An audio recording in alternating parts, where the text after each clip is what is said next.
This world is doomed. The orcs are too many, and its defenders too few. But as a salamander, I will do what I must to save as many lives as I can.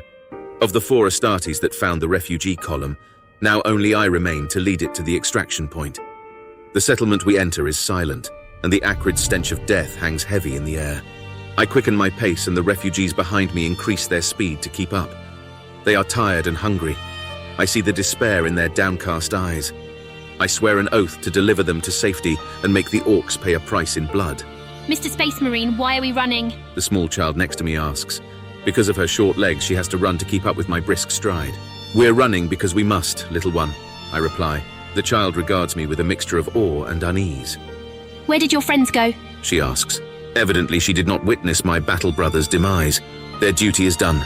They are at rest, I reply diplomatically. Will you go and rest too? No, not yet, for my duty is not yet done. So you'll stay with us? She asks, her voice barely above a whisper. Until you are safe, my place is at your side, I assure her. Now return to your parents.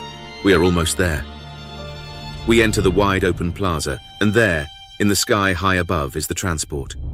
I open a Vox channel. This is Sergeant Elysius to extraction. Refugees are in position. Descend for pickup.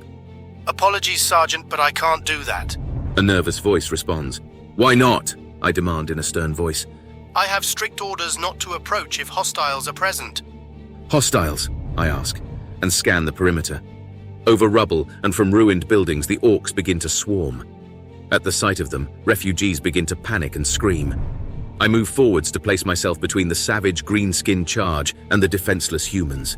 I stand alone to face the darkness, but I shall be as a flame that cannot be extinguished. I shoot again and again, felling orc after orc. A hail of stubber rounds strikes my armor, so many that the force of the impact push me back. A dozen or so pierce my armor to sink deep into my flesh. I dismiss the pain and keep firing. When they reach me, I draw my power sword and throw myself at them with every fiber of my being. My weapon slashes out with righteous fury as I cut down wave after wave of green-skin invaders. But there are too many to fend off. Their primitive but effective blades stab into me over and over. I'm impaled in the leg and forced down onto one knee, but I shall not yield. An orc rushes me from behind and skewers me so deeply that the tip of his blade erupts from my chest. I spit out a mouthful of blood and slash backward, disemboweling him. Then I topple over. The weight of my armor presses me into the dirt, and I find myself unable to rise, unable to move or see. I feel the flame of my life fading as a cold darkness envelops me in its eternal embrace. Is this the end? I think of the refugees and of my duty. Did I fail them?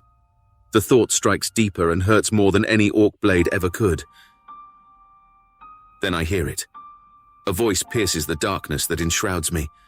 You did it, Mr. Space Marine. The orcs are all gone, and the transport's here. You saved us all, like you promised you would. You can rest now. You're our hero.